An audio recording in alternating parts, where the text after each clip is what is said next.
All right, I'm in my fighting stance. When I want to hit to the body, I step straight forward with my lead leg. As I do, that's when I take the shot to the body and then I hit. But if you notice when I hit, I turn my head. I don't keep my head like this so it's open. I turn my head. That's how you're gonna hit the body. Bang, in and out to make sure your stance is not too wide so you have the ability to step forward and come back. Step forward and come back. Okay, now let's take a look at the second option. For the second option, I'm gonna use my rear hand. But to use my rear hand, what I wanna do effectively is use my right leg and step off to the 45. Because you see that has gotten my head off the line and now my hand is ready to attack. But I'll lead with my hand. So my hand goes straight and my body turns off to the 45. This does two things. It protects me, creates a lot more power, and keeps me much more elusive than me just coming straight. If I come straight, is it a little faster? Sure, but there's more opportunities to be countered. So I'm just showing you 3 steps. First step, step down, hit to the body. Second step, step off to the 45, fire the cross. Now here's the third step. This is the curving right lead. So the hand goes first and the body comes around, okay? So I want you to see the hand goes first and the body comes around. So when you have these 3 steps, you can set your opponent up, stay safe, and this keeps them always guessing. Remember, it's combat chess. All right, so one of the first things I want you to see is the fighting measure. I don't want to be inside. If I'm inside too close over here, there's not much setting up here. I'm trying to beat him to here and he's trading blows with me. We're covering and we're trading blows like this. It's a dangerous place to be in, especially if the guy's much bigger than me and I'm fighting somebody outside of my weight class. Even in my weight class, he's conditioned. So what I want to do is I don't want to trade blows. I want to be just a little bit outside the fighting measure. So the fighting measure is defined by if I could touch him here and take a look here. Go ahead, Clay. See, if he had a closed fist, he can't get to me here to extend your cross. Boom, there it is. So see, so to get to me, what does he have to do? He has to step to close the distance. Now the next thing is my ability to shuffle in and bridge the gap is what I have to get really good at. So that requires a stance that allows me to do that. So when we look at an effective fighting stance, if you take a look at the Baijong, this is the position here on the Baijong, the stance. So if you see this line, my heel is on the line, my front foot's on the line, and my heel is raised.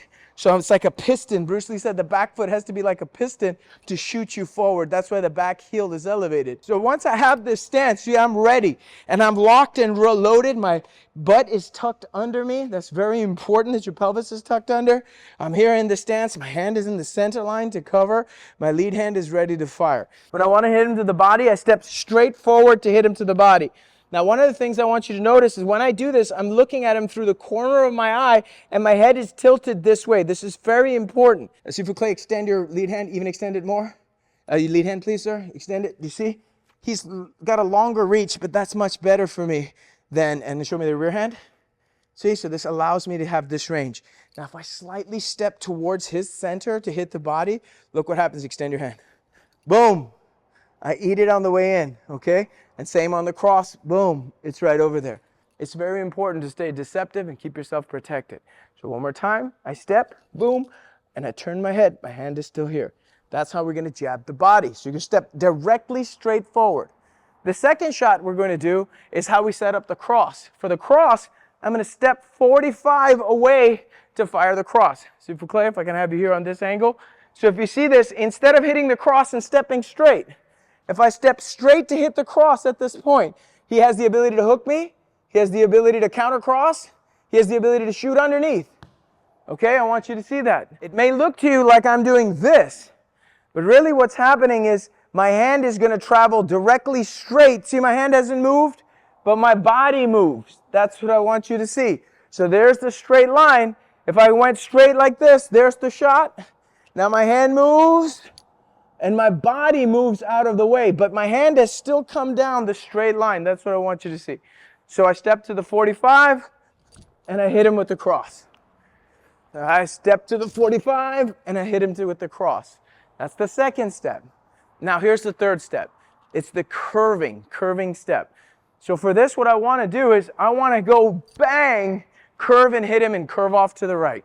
So here what's going to happen, the footwork looks like this. I go forward, and I curve as I hit him. But the hand goes before the body and the foot. The hand lands before my front foot comes down.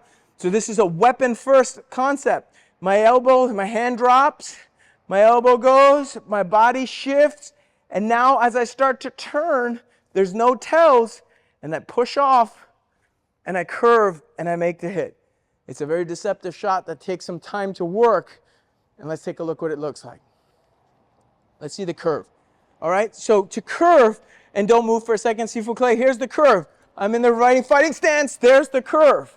You see, so I've hit him and I've curved, and that allows me to, if I needed to, curve, shift, and come back with the shot, or just curve and retreat. So I step straight forward to hit to the body, and then I come back out. Now I'm going to cut off to the 45 to hit to the rear hand to the face. And then from here, the next is I curve to the right with the straight right lead. Now left lead, please, sir. I step, I hit to the body, I curve over the top, and I go off to the 45. Change your angle. This way, sir. Okay, so here I step straight in, hit to the body, curve to the 45, curve over the top.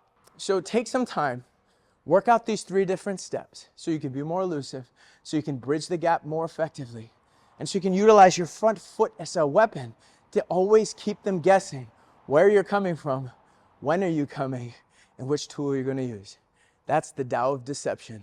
The art of war is based in deception. How good you get at executing this and your tools comes down to your footwork and your ability to manage distance, but also to keep your opponent guessing. Have fun with it.